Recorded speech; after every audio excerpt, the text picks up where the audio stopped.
नूम राजा कैसे क्रोधित हुआ। नूम राजा बहुत गुस्से में रहता था और ऐसे समय में वो बहुत अप्रिय हो जाता था। हर कोई उससे दूर रहता था, यहाँ तक कि उसका मुख्य प्रबंधक कलिको भी। इसलिए राजा ने अकेले ही क्रोध में आकर चिल्लाना शुरू कर दिया। अपनी रत्न जटित गुफा में इधर उधर टहलता रहा और हर समय क्रोधित होता रहा। फिर उसे याद आया कि जब तक उसके पास डराने और दुखी करने वाला कोई न हो, तब तक क्रोधित होने का कोई मजा नहीं है, और वह अपने बड़े घंटे की ओर दौड़ा और उसे जितना हो सके उतनी जोर से बजाया। मुख्य प्रबंधक अंदर आया तथा नूम राजा को यह नहीं दिखाने की कोशिश की कि वह कितना डरा हुआ है। मुख्य सलाहकार को यहाँ भेजो। क्रोधित राजा चिल्लाया। कलिको अपनी मोटी और गोल देह को लेकर जितनी तेजी से भाग सकता था भागा और जल्द ही मुख्य सलाहकार गुफा में दाखिल हो गया। राजा ने गुस्से से उसे देखा और कहा, मैं अपनी जादुई बैट के खो जाने से बहुत परेशानी में हूँ। मैं हर बार कुछ जादुई करना चाहता हूँ, लेकिन पाता हूँ कि मैं ऐसा नहीं कर सकता क्योंकि बैट चली गई है। इससे मुझे गुस्सा आता है और जब मैं गुस्से में होता हूँ तो मैं अच्छा समय नहीं बिता पाता। अब आप क्या सलाह देंगे? मुख्य सलाहकार ने कहा, कुछ लोगों को गुस्सा करने में आनंद आता है, लेकिन हर समय नहीं। राजा ने कहा, कभी कभी गुस्सा होना वाकई बहुत मजेदार होता है, क्योंकि इससे दूसरे लोग बहुत दुखी होते हैं। लेकिन सुबह, दोपहर और रात को गुस्सा करना, जैसा कि मैं करता हूँ, नीरस हो जाता है और मुझे जीवन में कोई और आनंद नहीं मिल पाता। अब आप क्या सलाह देते हैं? क्यों? यदि आप इसलिए क्रोधित हैं क्योंकि आप जादुई चीजें करना चाहते हैं और कर नहीं सकते, और यदि आप बिल्कुल भी क्रोधित नहीं होना चाहते, तो मेरी सलाह है कि जादुई चीजें करने की इच्छा न करें। ये सुनकर राजा ने अपने सलाहकार को क्रोधित भाव से देखा और अपनी लंबी सफेद मूंछों को इतनी जोर से खींचा कि वह दर्द से चिल्ला उठा। तुम मूर्ख हो, वह चिल्लाया। मैं आपके महामहिम के साथ इस सम्मान को साझा करता हूँ, मुख्य सलाहकार ने कहा। राजा क्रोध से दहाड़ा और पैर पटकने लगा। हो, वहाँ मेरे पहरेदार, वह चिल्लाया। हो कहने का एक शाही तरीका है, यहाँ आओ। इसलिए जब पहरेदारों ने कुदाल निकाली तो राजा ने उनसे कहा, इस मुख्य सलाहकार को ले जाओ और फेंक दो। फिर पहरेदारों ने मुख्य सलाहकार को पकड़ लिया और उसे संघर्ष करने से रोकने के लिए जंजीरों से बांध दिया और उसे फेंक दिया। और राजा पहले से भी अधिक क्रोधित होकर अपनी गुफा में इधर उधर घूमने लगा। अंत में वह अपने बड़े घंटे के पास गया और उसे आग के अलार्म की तरह बजाया। कालिको फिर से प्रकट हुई, कांपती हुई और डर से सफेद हो गई। मेरा पाइप लाओ, राजा चिल्लाया। आपकी पाइप पहले से ही यहाँ है, महाराज, कालिको ने उत्तर दिया। तो फिर मेरी तंबाकू ले आओ, राजा ने दहाड़ते हुए कहा। तंबाकू आपके पाइप में है, महाराज, स्टीवर्ड ने उत्तर दिया। राजा ने आदेश दिया, तो फिर भट्ठी से एक जीवित कोयला लाओ। तंबाकू जल चुका है और महाराज पहले से ही पाइप पी रहे हैं, प्रबंधक ने उत्तर दिया। हाँ, मैं भी ऐसा ही हूँ, राजा ने कहा, जो इस तथ्य को भूल गया था, लेकिन आप मुझे ये याद दिलाने में बहुत असभ्य हैं। मैं एक निम्न कुल का दुखी खलनायक हूँ, मुख्य प्रबंधक ने विनम्रतापूर्वक घोषणा की। नूम राजा को आगे कुछ भी कहने को नहीं सूझा, इसलिए उसने अपनी पाइप से कश लिया और कमरे में इधर उधर घूमने लगा।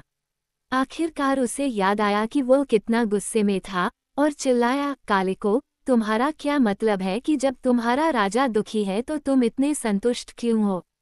आपको क्या दुख है? स्टीवर्ड ने पूछा। मैंने अपनी जादुई बैट खो दी है। डोरोथी नाम की एक छोटी लड़की, जो ओज़मा और फोस के साथ यहाँ थी, उसने मेरी बैट चुरा ली और उसे अपने साथ ले गई, राजा ने क्रोध से दांत पीसते हुए कहा। उसने एक निष्पक्ष लड़ाई में इसे जीत लिया, कालिको ने साहपूर्वक कहा। लेकिन मुझे ये चाहिए, मुझे ये चाहिए। उस बैट के साथ मेरी आधी शक्ति चली गई है, राजा ने दहाड़ते हुए कहा। आपको इसे वापस पाने के लिए उसकी भूमि पर जाना होगा, और महाराज किसी भी संभव तरीके से उसकी भूमि पर नहीं पहुंच सकते, स्टीवर्ड ने जम्हाई लेते हुए कहा, क्योंकि वह 96 घंटे से ड्यूटी पर था और उसे नींद आ रही थी। क्यों नहीं? राजा ने पूछा। क्योंकि उस परी देश के चारों ओर एक जानलेवा रेगिस्तान है जिसे कोई भी पार नहीं कर सकता। आप भी इस तथ्य को उतना ही जानते हैं जितना मैं जानता हूँ, महाराज। बेल्ट खोने की तो बात ही छोड़िए, आपके पास अभी भी बहुत शक्ति बची हुई है, क्योंकि आप इस भूमिगत राज्य पर एक तानाशाह की तरह शासन करते हैं और हजारों नोम आपके आदेशों का पालन करते हैं। मैं आपको सलाह देता हूँ कि आप अपनी नसों को शांत करने के लिए पिघली हुई चांदी का एक गिलास पिएं और फिर सो जाएं। राजा ने एक बड़ा माणिक पकड़ा और उसे कलिको के सिर पर फेंक दिया। भारी माणिक से बचने के लिए प्रबंधक ने झुककर देखा, जो उसके बाएं कान के ठीक ऊपर दरवाजे से टकराया। मेरी नजरों से दूर हो जाओ, गायब हो जाओ, चले जाओ और जनरल ब्लग को यहाँ भेजो, नोम राजा चिल्लाया। कलिको जल्दी से पीछे हट गया और नोम राजा तब तक ऊपर नीचे दौड़ता रहा जब तक कि उसकी सेनाओं का जनरल प्रकट नहीं हो गया। ये नोम एक भयानक योद्धा और क्रूर, हताश सेनापति के रूप में दूर दूर तक जाना जाता था। उसके पास 50,000 नोम सैनिक थे, सभी अच्छी तरह से प्रशिक्षित थे, जो अपने कठोर स्वामी के अलावा किसी और चीज से नहीं डरते थे। फिर भी जनरल ब्लग जब वहां पहुंचा और देखा कि नोम राजा कितना क्रोधित था, तो वह थोड़ा असहज हो गया। हाँ, तो तुम यहाँ हो, राजा चिल्लाया। मैं भी यही कह रहा हूँ, जनरल ने कहा। राजा ने दहाड़ते हुए कहा, अपनी सेना को तुरंत उसकी भूमि पर भेजो, एमरल्ड सिटी पर कब्जा करो और उसे नष्ट कर दो, तथा मेरी जादुई बेल्ट वापस मेरे पास लाओ। तुम पागल हो, जनरल ने शांतिपूर्वक टिप्पणी की। वह क्या है? वह क्या है? वह क्या है? और नोम राजा अपने नुकीले पंजों पर नाचने लगा, वह इतना क्रोधित था। तुम नहीं जानते कि तुम क्या कह रहे हो, जनरल ने एक बड़े कटे हुए हीरे पर बैठते हुए कहा। मैं तुम्हें सलाह देता हूँ कि तुम एक कोने में खड़े हो जाओ और 60 गिन लो, फिर बोलो। तब तक तुम ज्यादा समझदार हो जाओगे। राजा ने जनरल ब्लग पर फेंकने के लिए कुछ ढूंढा, लेकिन जब कुछ भी हाथ में नहीं आया तो उसने सोचा कि शायद वह आदमी सही कह रहा था और वह मूर्खतापूर्ण बातें कर रहा था। इसलिए उसने खुद को अपने चमचमाते सिंहासन पर फेंक दिया और अपने मुकुट को कान के ऊपर झुका लिया और अपने पैरों को अपने नीचे मोड़ लिया और दुष्टता से ब्लग को घूरने लगा। सबसे पहले, जनरल ने कहा, हम घातक रेगिस्तान को पार करके उसकी भूमि तक नहीं जा सकते, और अगर हम जा सकते हैं तो उस देश की शासक राजकुमारी ओज़मा के पास कुछ जादुई शक्तियां हैं जो मेरी सेना को असहाय बना देंगी। अगर आपने अपनी जादुई बेल्ट नहीं खोई होती तो हमारे पास ओज़मा को हराने का कुछ मौका होता, लेकिन बेल्ट चली गई है। मुझे ये चाहिए, राजा चिल्लाया। मुझे ये चाहिए। ठीक है, तो फिर हमें इसे पाने के लिए समझदारी से प्रयास करना चाहिए, जनरल ने जवाब दिया। बेल्ट को डोरोथी नाम की एक छोटी लड़की ने कब्जा लिया है, जो संयुक्त राज्य अमेरिका के कैंसस में रहती है। राजा ने घोषणा की, लेकिन उसने इसे ओज़मा के पास एमरल्ड सिटी में छोड़ दिया। तुम्हें ये कैसे पता? जनरल ने पूछा। राजा ने कराहते हुए उत्तर दिया, मेरा एक जासूस, जो ब्लैकबर्ड है, रेगिस्तान के ऊपर से उड़कर उसकी भूमि पर पहुंचा और उसने ओज़मा के महल में जादुई बेल्ट देखी। अब इससे मुझे एक विचार आया, जनरल ब्लग ने विचारपूर्वक कहा। रेतीले रेगिस्तान को पार किए बिना उसकी भूमि तक पहुंचने के 2 रास्ते हैं। वे क्या हैं? राजा ने उत्सुकता से पूछा।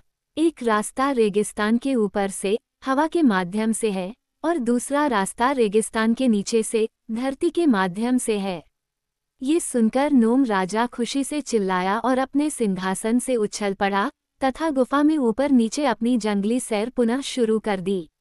बस, ब्लग, वह चिल्लाया, यही विचार है, जनरल।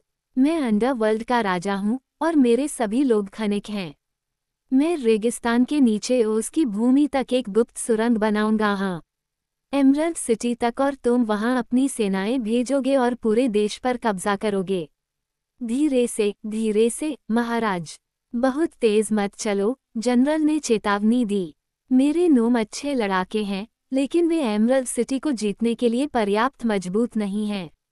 क्या तुम्हें यकीन है? राजा ने पूछा। बिल्कुल निश्चित, महाराज। तो फिर मुझे क्या करना होगा? इस विचार को छोड़ दो और अपने काम से काम रखो, जनरल ने सलाह दी। अपने भूमिगत साम्राज्य पर शासन करने के लिए तुम्हारे पास बहुत कुछ है, लेकिन मुझे वह जादुई बेल्ट चाहिए और मैं इसे लेकर ही रहूंगा। नूम राजा ने दहाड़ते हुए कहा, मैं देखना चाहता हूं कि तुम इसे प्राप्त कर लेते हो। जनरल ने दुर्भावनापूर्वक हंसते हुए उत्तर दिया। राजा इस समय इतना क्रोधित हो चुका था कि उसने अपना राजदंड उठाया, जिसके सिरे पर नीलम से बनी एक भारी गेंद थी, और उसे पूरी ताकत से जनरल ब्लग पर फेंक दिया। नीलम जनरल के माथे पर लगा और वह जमीन पर गिर पड़ा, जहां वह निश्चल पड़ा रहा। तब राजा ने अपना घंटा बजाया और अपने सिपाहियों को आदेश दिया कि वे जनरल को बाहर खींचकर फेंक दें, और उन्होंने ऐसा ही किया। इस नूम राजा का नाम रोकवेट द रेड था और कोई भी उससे प्यार नहीं करता था। वो एक बुरा आदमी और एक शक्तिशाली राजा था, और उसने उसकी भूमि और उसके शानदार एमरल्ड सिटी को नष्ट करने, राजकुमारी ओज़मा और छोटी डोरोथी और सभी ओज़ लोगों को गुलाम बनाने और अपनी जादुई बेल्ट को वापस पाने का संकल्प लिया था।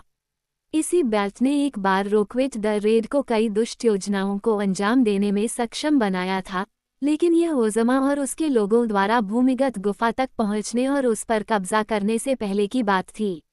नूम राजा डोरोथी या राजकुमारी ओज़मा को माफ नहीं कर सकता था, और उसने उनसे बदला लेने का निश्चय किया था। लेकिन वे नहीं जानते थे कि उनका दुश्मन इतना खतरनाक है। दरअसल ओज़मा और डोरोथी दोनों ही लगभग भूल ही गए थे कि नोम राजा जैसा व्यक्ति अभी भी ईव की भूमि के पहाड़ों के नीचे रहता है, जो उसकी भूमि के दक्षिण में घातक रेगिस्तान के पार है। एक अप्रत्याशित शत्रु दोगुना खतरनाक होता है।